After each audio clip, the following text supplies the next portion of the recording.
नवी प्रेरणा घेऊन आपण अवघ्या 2-3 दिवसांमध्ये नव्या वर्षामध्ये पदार्पण केलो आहोत। 3 जानेवारी 1831 हा दिवस या देशामध्ये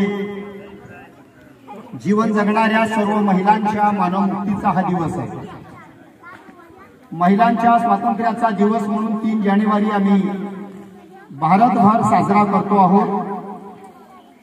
त्या पाठीमागचा उद्देश आणि उदात्त भावना जर समजा तुम्ही आणि आम्ही लक्षात घेतलो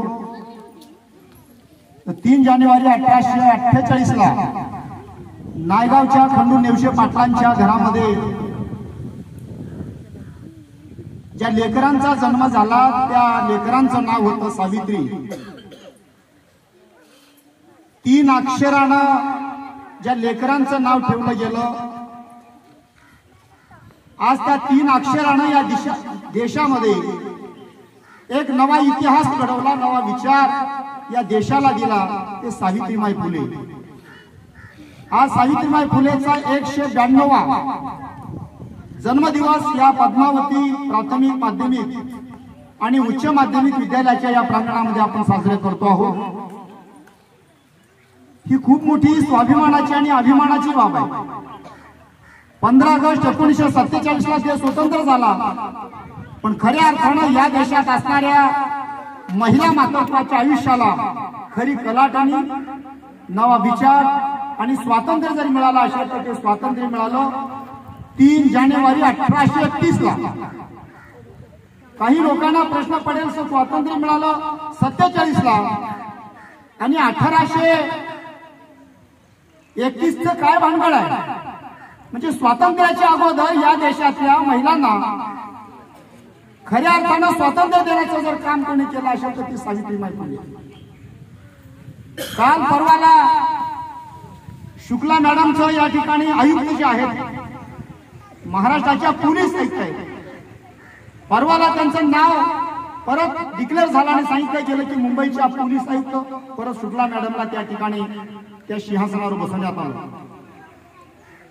अशा हजारो शुक्ला मॅडम आहेत, लाखो शुक्ला मॅडम आहेत की ज्या शुक्ला मॅडमचं आयुष्य या देशामध्ये कचऱ्या समान होतं, ज्यांची माणसांच्या यादीमध्ये गणना केली जात नव्हती, पण या महिलांना या देशाच्या अच्युत सिंहासनावर बसण्याचं काम जर कोणी केलं असेल तर ते सावित्रीबाई फुलेने केलं।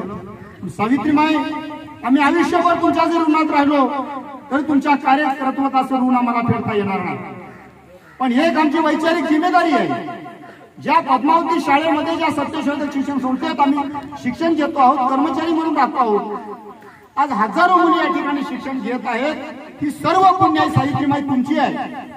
यथा कदाचित तुम्ही या देशामध्ये जन्मला नसता तर या देशातल्या जवळपास 70 कोटी महिलांच्या आयुष्याची काय झालं असतं हे आज आम्हाला मूल्यमापन करता येत नाही।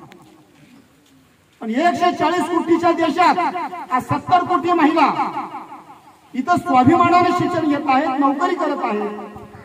या देशातलं जर अच्युत असं जर विद्यापीठ कोणतं असेल तर त्या विद्यापीठाचं नाव आहे सावित्रीबाई फुले। केम्ब्रिज विद्यापीठ आमच्याकडे देशामध्ये, महाराष्ट्रात आणि भारतामध्ये लाखो हजारो विद्यापीठ आहेत, पण असं एकमेव विद्यापीठ आहे जगामध्ये की ज्या विद्यापीठामध्ये आज करोडो मुली शिकून आज बाहेर पडले। सावित्रीबाई तुम्ही आहात। तुमचं केवळ एखाद्या शब्दानं गुणगान करून भागणार नाही, पण तुमचं जे काम आहे तर हे काम आम्हाला एक तुमचा पामर म्हणून, तुमच्या चळवळीचा एक वाहक म्हणून या देशातल्या सर्व महिलांना, पुरुषांना तुमचं काम आम्हाला पुढे नेलं पाहिजे। जवळपास 250 वर्षाचा कालखंड गेला, तुमच्या शाळेला 175 वर्ष पूर्ण झाली। भिड्याच्या वाड्यामध्ये तुम्ही जी शाळा काढलात त्या शाळेच्या तुम्ही शिक्षिका झाल्यात, त्याला 75 वर्ष पूर्ण झाली।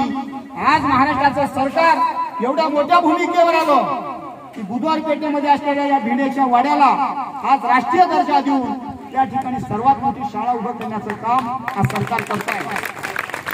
आम्हाला अभिमान वाटतोय की ज्या फक्त भिडेचा वाडा एवढंच त्याला नाव होतं, पण आज राष्ट्रीय स्मारक तर होऊ लागलं, पण तिथं परत शाळा होऊ लागली। त्या शाळेमध्ये तुमच्यासारख्या मुली आज किलबिल करत शिक्षण शिकणार आहेत। खूप मोठा आनंदाचा हा क्षण आहे। माई तुम्ही कोणकोणत्या गोष्टी आमच्यासाठी केलात. 18 शाळा तुमच्या पतीनं ज्योतिबा फुलेनं उभं केलं, पण पहिल्या शाळेच्या मुख्याध्यापक, पहिल्या शिक्षिका आणि पहिल्या माता म्हणून तुम्ही या देशातल्या नव्या पिढीला उभं करण्याचं काम केलं.